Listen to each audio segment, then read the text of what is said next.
silver, as we know, it tends to lag gold, and then once gold gets going, silver gets going, and then it moves a lot faster. And if if we do have some kind of recession first before the massive government spending comes in, as I said before, I mean, we need a recession or like a serious stock market correction before you're going to see that government spending happen.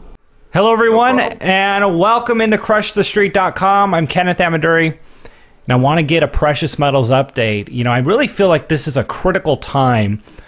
Really, if, with precious metals, gold specifically, having this move higher, a really strong 2017, a strong start to 2017.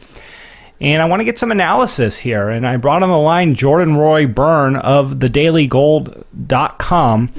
And this guy's analysis has been all over the internet. He's covered by investing.com, Kitco, Barron's, mining.com. And he's got a brand new book out, the 2017 Gold and Silver Outlook. Jordan, thanks for coming on the line with me today. Thanks so much for having me on, Kenneth. Well, I want to remind everyone, you were one of the first to break down to us here at Crush the Street the effects of real negative interest rates and the environment and its impact on precious metals.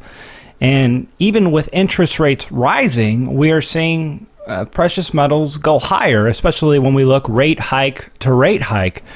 But even with a strong start to 2017, you're talking about some downside risk here with gold and the precious metal sector. So let's get your analysis on this. Yeah, well, it's interesting. One thing with real interest rates, I mean, it's so hard to predict kind of fundamental developments. And you'll hear people say, oh, well, the fundamentals are bullish. This doesn't make any sense. They said that about the bear market. And I did a video and there was a comment about that, about how the fundamentals are bullish or they haven't changed. Well, real interest rates are always changing because inflation's always changing and interest rates are always changing. And on the fundamental side, I mean, I always look to technicals first because they lead the fundamentals, as we know. But it's good to follow both to really match up what you think could be going on in the market. Because if you're just looking at charts and then you don't have any idea of what fundamentals are doing, then you can't really confirm your analysis. And looking at the charts, I mean, I see weakness in precious metals. I see areas for concern. And first, with respect to fundamentals, inflation has been rising, as you said, but oil may have put in some kind of an intermediate term top.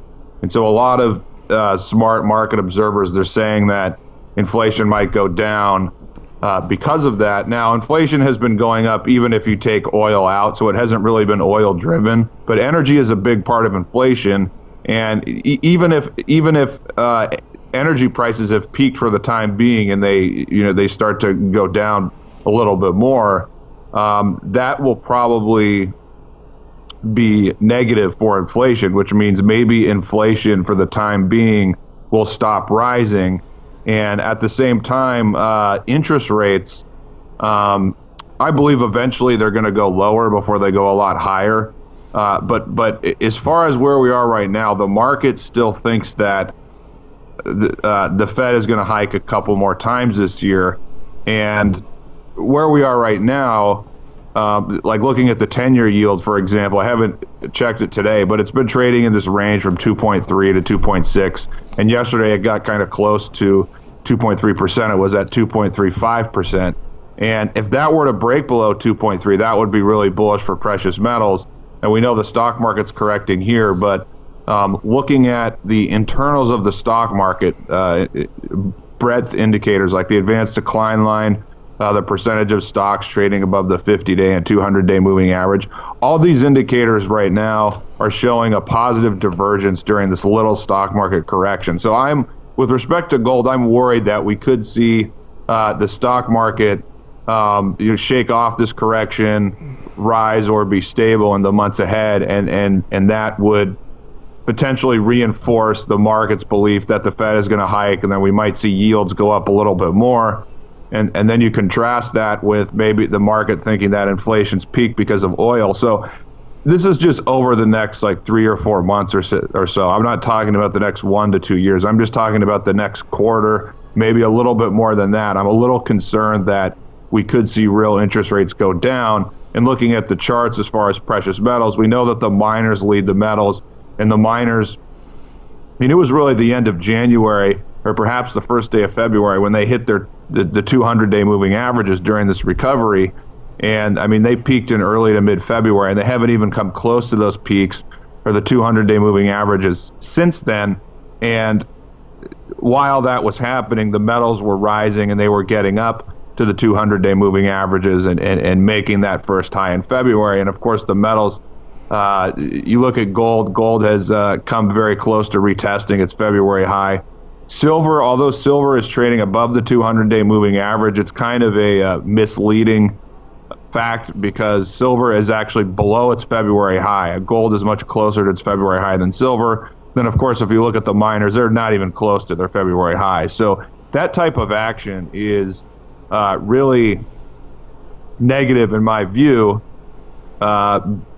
because typically that's not what you see in a strong precious metals market. I mean, you see the stocks leading, or at least, I mean, close to leading or showing some strength.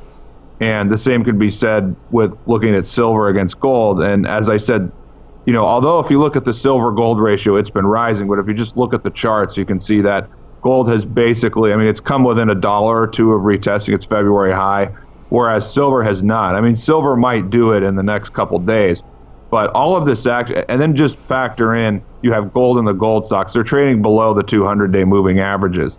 I mean, they're above the 400-day, which I look at, but they're, other than silver, which is a little bit above its 200-day, the entire complex is trading below its 200-day moving average. And that just concerns me in the short term. I mean, unless gold and the gold stocks suddenly make a rally and get above the 200-day moving average, I don't foresee this being the start of a big move higher.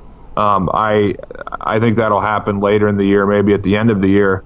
And so, therefore, for the time being, I think the next big move, not the next huge move, but I guess we could say the next 15 or 20% move in the stocks is going to be down, not higher. And so I'm looking at possibly looking at the stocks retesting the December lows. Now, I know that's kind of scary because that's 20% or 25% lower in some cases, but I do believe that, you know, as you said, Ken, I mean, I do tend to be a contrarian. I tend to be a little cautious at times, but I do want to caution people that, I mean, that could be the realistic worst case scenario over the next couple months. I mean, if the sector does not get above the 200-day moving average and we see a bearish reversal, that could be the worst result of that, is for the stocks coming down and testing those December lows again. Now, the other side of that, the flip side of that, is it would be a fantastic buying opportunity. I mean, it would be right in line with what we saw in December and then December 2015, where we had massive rallies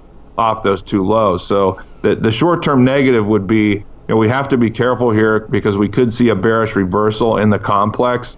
But if that would play out and we would get close to the December lows, that would be a fantastic buying opportunity. So I know this is a very long answer, but I mean, what I'm doing right here is I'm just being patient. I'm just waiting. I'm sitting here. You know, I have my own view, which I've mentioned here at length, and we'll see if the market is going to follow that and if I'll be right. I mean, if I'll be wrong and the market goes way above the moving averages, then I'll continue to be patient and, you know, look to see what values I can buy. But that's generally what I like to do anyway. But because I am bearish here over the next 2, 3, 4 months, I'm just sitting patiently and waiting. And if we see the market break down and make a bearish reversal, then, you know, I'm gonna be one step closer to being in buying mode. Because Sure. when we get the next move higher, I mean, I do think it will be massive. I don't think it's going to start the next couple months. I think probably later in the year, end of the year. But when we get that move higher, it will be massive. Jordan, when it comes to the Trump euphoria, I think we're starting to see that peter off, and we're noticing that with the general equities And sentiment with the economy. I think a lot of frustration that's going on with the government is making a lot of people question the future. And that's very important when it comes to sentiment and the way the market trades. And you talked about interest rates falling. I wanted to get your thoughts on that. Are you saying that it's the Fed funds rate that they're probably going to lower, or is it the market interest rate that you're talking about moving forward here? Good question. Well, just looking at like the 5-year yield or the 10-year Treasury bond yield, I mean, those yields, like I said, I wouldn't be surprised if they make a move higher over the next couple months. I mean, of course, interest rates are impossible to predict, but we do it anyway. I just think those rates could go a little bit higher before they go lower. With respect to the Fed funds rate, I mean, we could see another hike or two before I think they'd have to lower them. Looking at the overall economy, I think, and this ties in line with precious metals. I think precious metals we're not going to get that huge move higher until we see weakness in the stock market, until we possibly see a recession. If you go back in history, there's several great, which I've talked about in my book, there's several great instances where the precious metals were negatively correlated with the stock market, and they basically have been. I mean, of course, they've gone up since the low in early 2016 or December 2015 for gold, but for the most part, over the last 5-6 years, they have been negatively correlated to the stock market, and so when the stock market goes into a bear market or has a serious correction, that I think is what's going to be the major catalyst for gold really moving higher and just sustaining it and for it to keep moving higher. That's what needs to happen. And so if we see that play out at some point with the economy and the stock market, that would be bullish for bonds, and you would see bond yields start to go down, and eventually the Fed would probably stop hiking rates.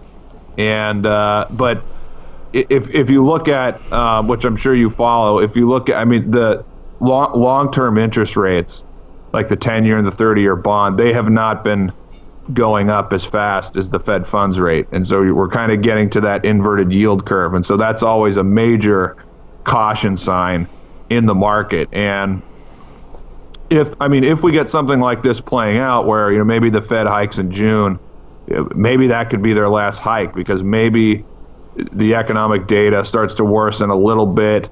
And then as far as Trump, I mean, everybody's counting on this huge government spending. Well, I think we need a recession, or we need like a 20% stock market correction for that to happen. There has to be some kind of catalyst to make these lawmakers realize, okay, we need to increase government spending. They're not, I mean, I've been predicting it, other people have been predicting it before me, but there has to be, I mean, it's not just going to come right now where everything looks like it's okay. I mean, there has to be some kind of catalyst to put that in place. And, that could government spending could be the driver of the next economic cycle after the next recession. And of course, that would be very inflationary. And I mean, then you could see, of course, we're talking about 12, 18, 24 months down the road. But if that takes place, then you could see inflation going up again and interest rates going up again. But I'm just looking at here in the short term, kind of a, over the next 6 to 12 months, perhaps a temporary recession, temporary bear market in the stock market. That's very possible. And what you're talking about at the beginning, I mean, that could be an issue with the market just realizes Trump is not going to be able to push these things through right away. I mean, we might need, like I said, a recession or major stock market weakness at first before we kind of see the government spending that, people have been predicting since Trump got elected. Sure. I'd like to get your thoughts on the U.S. dollar and the dollar index. 100 seems to be the new home, up and around 100 at least, for the U.S. dollar index. And is this number significant to you? And what are your thoughts in regards to its role and its impact on precious metals, depending on how the dollar is going to trade? And maybe your thoughts on where you think the dollar's going. Great question. I think the dollar in the short term is going higher, which coincides with my cautious to negative view on precious metals. I mean, if you look at the dollar index, it had this move from May of last year from 92 to nearly 104 to basically 103 and a half. And if you look at the price action since December, I mean, it did a simple ABC, a three-leg correction. And so it looks like it was just correcting that strong move from 92 to 103 and a half. And also, if you look at where the dollar bottomed last week, kind of in the mid 98s, it basically bounced off a rising 200-day moving average. And remember, I said precious metals, I mean, except for silver, the entire complex has not bested its 200-day moving average yet. So the fact that the dollar has bounced above a rising 200-day moving average, and it was a strong bounce because it's already above 100 right now, and in the 200-day moving average there is in the low 98s or mid 98s.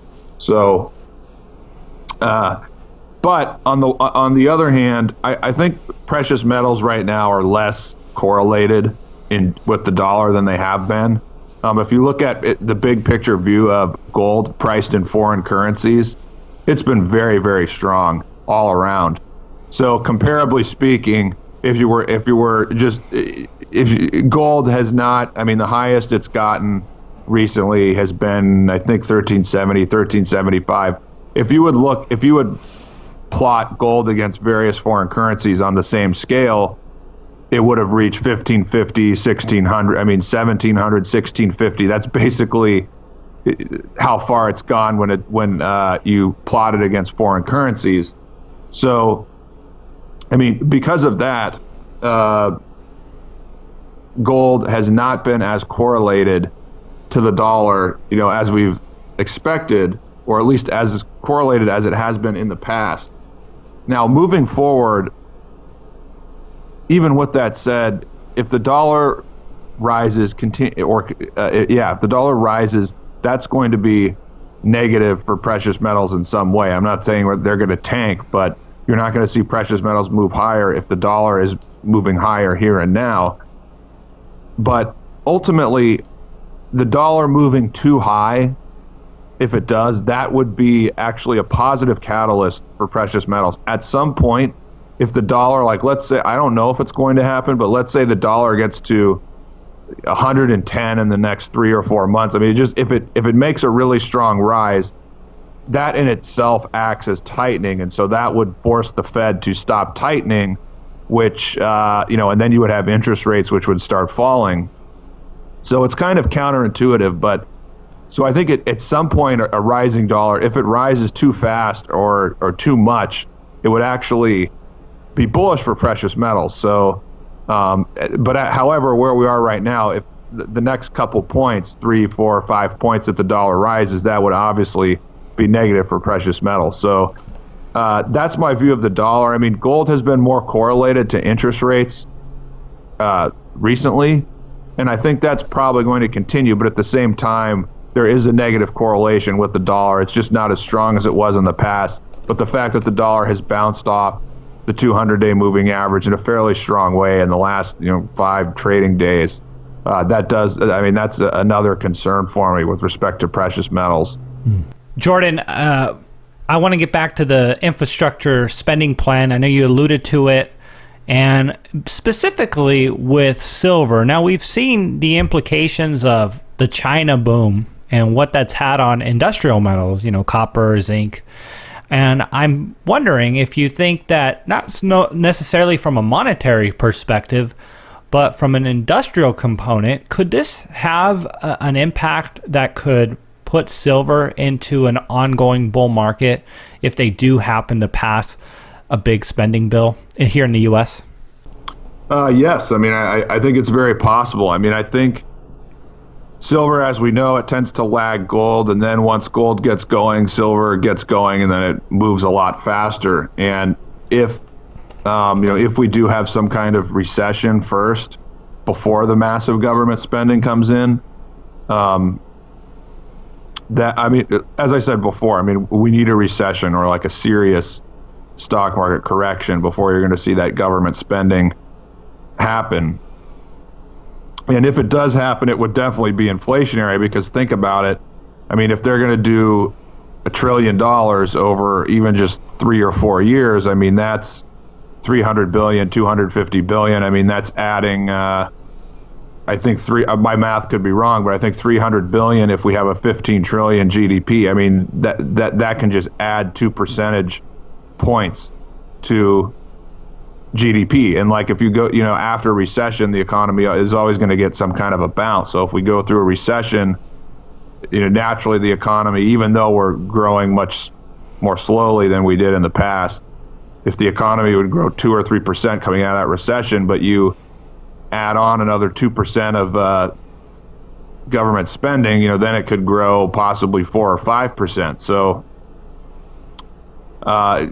growth and inflation would definitely be great for silver. And in that scenario, you would see silver outperform gold. I just think silver needs more time. I mean, we need to see this bull market really begin in earnest, and it hasn't happened yet. I mean, I think it will, but we'll have to be a little patient. I think same thing with the gold stocks with respect to silver. I think in 2018, I think that will be a much better year for silver than 2017. I mean, that doesn't mean I think silver is going to do poorly over the rest of the year. I just don't see it breaking out yet. I think it's bottom like gold, but I don't see the metals breaking out until, at best, later in the year, at worst, sometime next year. Well, those are some interesting thoughts, and I appreciate the update. If people want to learn more about your work, Jordan, and the articles you're writing, I know they're really popular. Let them know where they would go, and also how they can get your book. Thanks, Ken. Yeah, they can go to thedailygold.com. My book, which is more of a report, just my outlook for 2017. There's an opt-in box there at the, you'll see it. It's at the front of my homepage at thedailygold.com.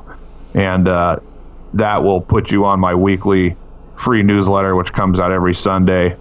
And that's a good way to follow all the work that I put out. Interviews such as this, videos. I usually write 1 article per week, and I also post all those things on thedailygold.com, so you'll find all my free work at thedailygold.com. Well, hey, Jordan, thanks for coming on the line with me. I appreciate your time, and I look forward to just seeing how this whole thing plays out. I'm a believer here, long-term bull. I think the opportunity over the long term is strong, but you bring up some great analysis as to why we should potentially be hesitant in the short term here. So again, thanks so much. Thanks for having me, Ken.